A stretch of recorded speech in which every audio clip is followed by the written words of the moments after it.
Okay, go for it.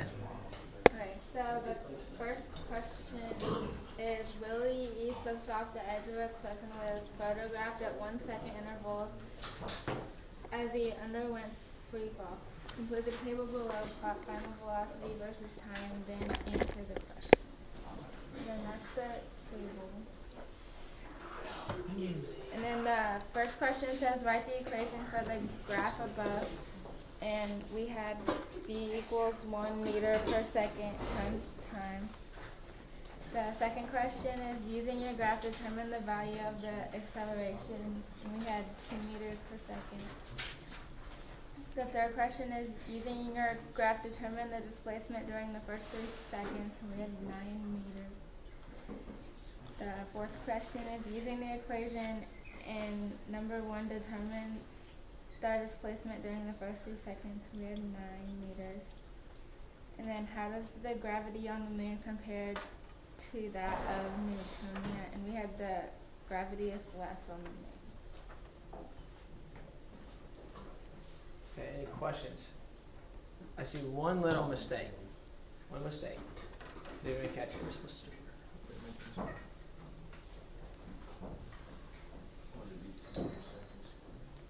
So what did you say? Yeah. So what part do they get? What part is it? It's try to find the acceleration. Now when you find the acceleration is Meters over second. it's going to be meters over second squared, like this. And then likewise here, the 1 meters per second. If you look at this here. If you look at this here, if you look at the slope, it goes up 2 over 1, up 2 over 1. So this is actually 2 meters per second squared as well, which is your acceleration. So just those are the adjustments they may have made. So anybody got any questions on that? Okay, now on worksheet 2, let me give you a little hint. Worksheet number 2, thanks guys. Okay, go for it, Chris. Okay, we had number 2, which is John Stone hits a pop up straight up. And we had to sketch a position versus time graph and a velocity versus time graph, which are right there. And describe the motion of the baseball from the instant it leaves his bat until the instant before it is caught by the catcher. And the description was, the ball has decreasing positive velocity till it loses momentum, stops for a moment, and then falls back down with an increasing negative velocity before tapping in the catcher's glove. Right. And then just the little adjustment I want to make is these are actually going to be curved. Like that. So it's going to curve to stop just like this. And this is just going to go like that. The instant that it stops, it's actually infinitesimally small amount of time. So there's no like when you toss something up in the air, like it doesn't technically, you know what I'm saying? Like it doesn't actually like stop, hang there, much to Looney Tunes, you know, like description of things. Like literally, how long did it actually stay at 0? Not even a second. Not even a second. Is an infinitesimally small. A moment literally means an infinitesimally small amount of time. It's the smallest amount of time as you approach 0 as possible. It's almost, yeah, it's kind of fun. Fun to think about. Anyway, give you guys a big round of applause. Nice work. Great job. For the pop-up described in number 2, assume the velocity of the baseball as it leaves the bat is 38.2 meters per second. Determine the maximum height of the baseball reaches and the total time the baseball is in the air. Assume the baseball is caught at the same height above the ground as it was hit. Alright, so what we got was the height was 43 meters and the time it was in the air was 11 seconds. You guys know how you got that? Well, we took the very top height and then we like put it in this like little equation form, and then we solved for the y and time. Okay. Did you guys get the same answer back there? No. Okay. You guys bring yours up. Let's see it. I'll go over it. I don't even know what we got. Well, let's see what you got. Hang your guys. Give you guys a big round of applause. Right. I'm make you go, because obviously you won, but unless you want to go. All right. I just want to see what you guys got. Comparison. Just bring it right up here. I'll take a look at it. All right, now. Well, not really. All right, so let's look at this. So they both started off the same way, and a lot of you, what I'm trying to do here is I'm trying to get you into that pattern of problem solving. A lot of you like literally had no idea what to do. Then once I gave you a little boost, write down your knowns and unknowns, then you could figure it out. So again, you got to rethink through that. So let's look how they differ. All right, so these guys have acceleration is -10. Final velocity is 0. Initial velocity is 38.2 delta yt. They actually have this info correct. They also have the same graphs. Okay? So now at this point, we got to find an equation that has these 4 variables. Now, let's look at this here. Here's our 4 equations. Drake, which one did you guys know? Which one you found? Which one did you guys use? Or Zach? Which? So yeah. So which one did you use? Equation? Yeah. Which one of these equations did you I think it use? was the equation 4. Okay, equation 4 because it has A, VF, VI, and delta Y in it. So that's what we're going to use for this equation here. All right. So that's what they did. So they got VF, VI, 2 delta Y times A. And so, based on what they have here, I would say I see one little, yeah. They actually, you guys have it set up correct, but I see a calc error. That's all you guys have. Okay? Your calc error is right here. No, you did it right. Never mind. You divided by 2, divided by 10. So yeah, I agree with your answer. As long as your math all works out. I agree with that. Good job on that. So that's why you guys in the back, I'm not sure what equation you used at that point. So did you use equation 4 or equation 2? Okay. Yeah, that's probably why it was different.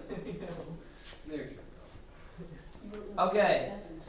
Now, the question the second part of this question is how long is it in the air? And so it looks like they used equation number 2. Okay. All right. So VI. And so why don't you guys take that by 2? It's good. Your answer is correct. So why did you guys do that logically? Because it went up and then went back down. Okay. So they found the time to here, 3.82, and it's a symmetrical graph. And so they knew that all you had to do is take that times 2. Excellent method for solving that. Great work on that. So again, those are both the correct answers. And there's actually numerous ways you could to solve that there. All right. Is there any questions on that one? Grades physics students. Student goes to the roof of the school, 14.2 meters above the ground, and throws a pumpkin straight down with initial speed of 19.4 meters per second. With what velocity does the pumpkin strike the ground? So we wrote our knowns. Our initial velocity was 19.4 meters per second. The displacement was 14.2 meters, and the acceleration was -10 meters per second squared. And we're looking for final velocity. So we used equation number 4. We plugged in our initial velocity, acceleration, and displacement. We got that VF squared equals 92.36, and we square rooted it and got 9.61041102 meters per second for the final answer.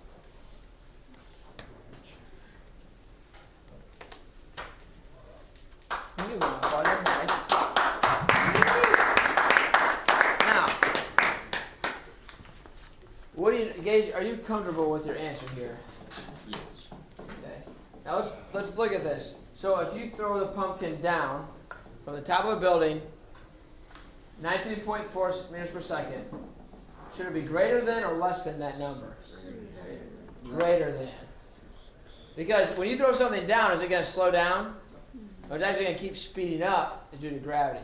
Now your numbers are all correct. There's just you'll see it in just a second. You didn't make any major mistakes. It has to do with the way the thing is drawn, set up. So let's go ahead and talk about that. Can you hang that up there for him? Yes, sir. Again, that's why doing these just in class. Oops. Wow. Oh, thanks, man. Try to help you out. Good catch. Yes. That's dope. That's why not doing these outside of class is a lot harder, because the first time you make through this, most of you are going to make the same mistake. Now all Gage has to do is he understands most of the problem. Now all he has to do is just make a minor adjustment. And he's going to learn about that here. And a lot of you are going to be learning for the first time, unfortunately, because it's the first time you solve a problem. So, like I said, what it has to do is the scaling of everything. I'm going to draw a little picture here. Crazed student. We'll tether her off. Okay, so she doesn't fall. All right, she's throwing it down. All right, she is at 14.2 meters high. Okay, so now, which way is negative, which way is positive in this picture? Negative's that way, positive's up here. So, which way is the velocity moving? Positive or negative? Okay. Now, which way is the displacement? Is it positive or negative? In other words, which way is this thing traveling? Negative. And that's all. That's where it comes out. If you put a negative in here, it actually squares out, so you still get 376.36. When you go this though here, it makes this a positive, and so it's 376 plus 284.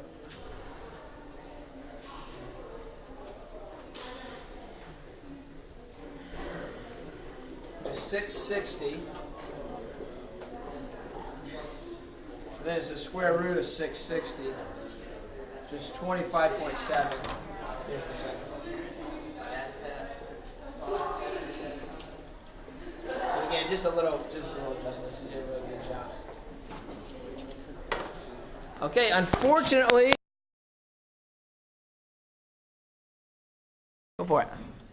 The question is: a second crazed physics student throws another pumpkin from the same place as student in number 4, but she throws hers up at 19.4 meters per second.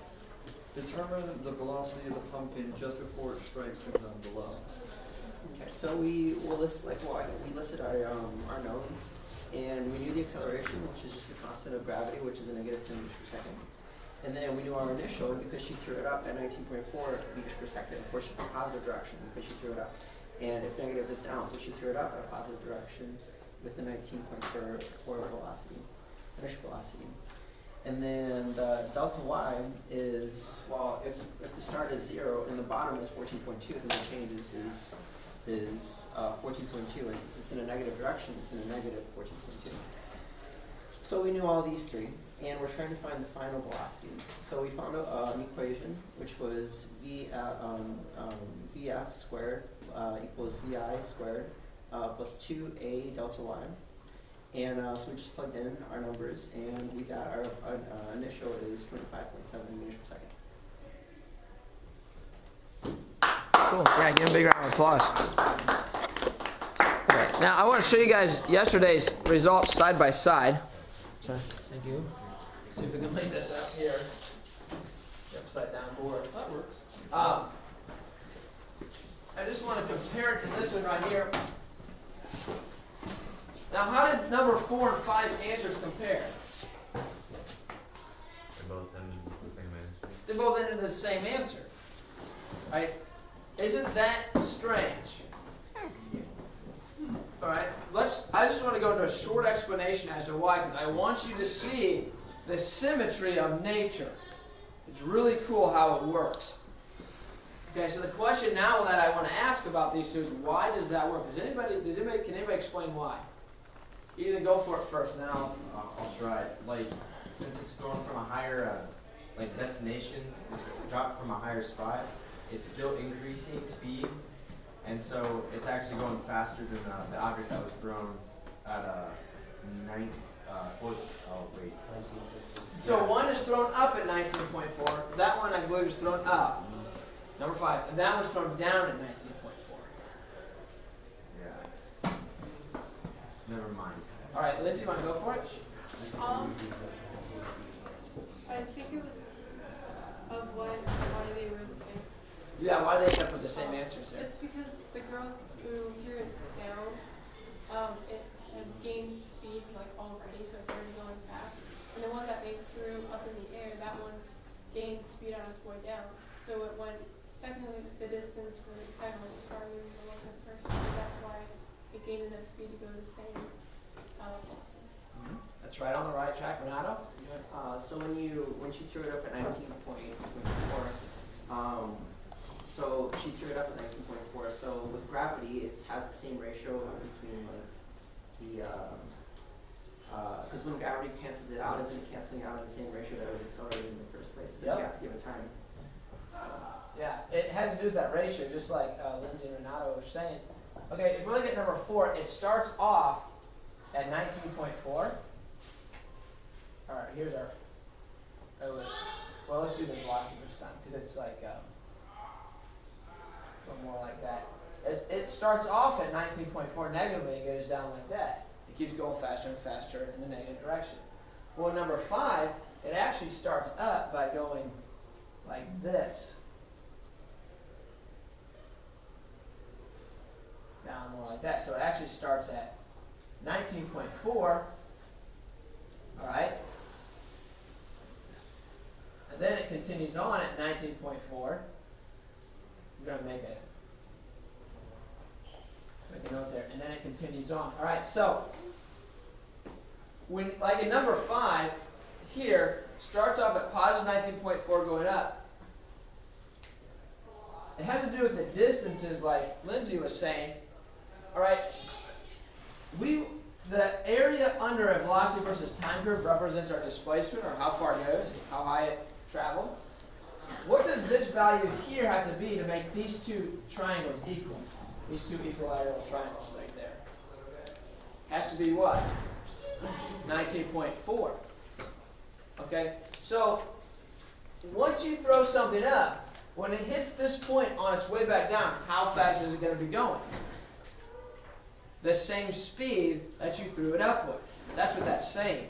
And so essentially the problem starts again right here, where these parts are exactly the same, like Renato, the rate changes that in such a way. So when I throw something up in the air, and it comes back down, it's going to be going the same speed that I threw it up with.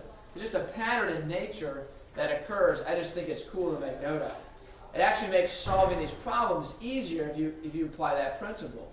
Yeah. So if you threw an apple with enough force that when it came down at the same amount of force is enough to kill someone, could you technically kill something like that? If there wasn't air resistance. It's a fun principle if there's not air resistance. It's the same way as like a bullet.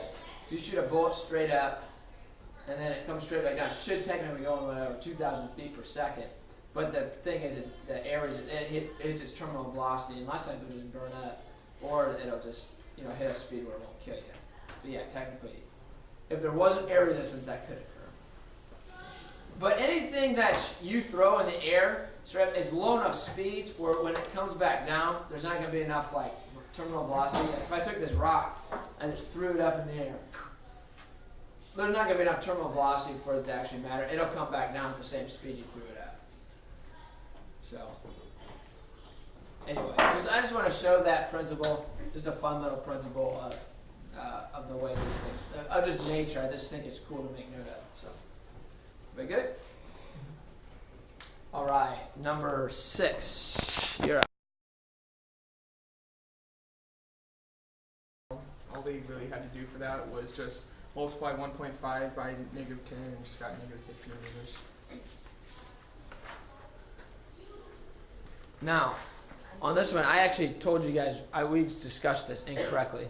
What this is, when you multiply those two together, it says this is meters per second squared. That's seconds. What's this answer going to be? It's going to be meters per second. So what did you guys just find? Just You found your velocity Yeah. final, is what you Okay. actually found.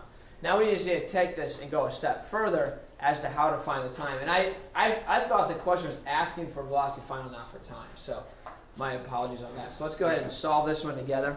And again, we'll do one more in class. You guys can go sit down. Give them a big round of applause.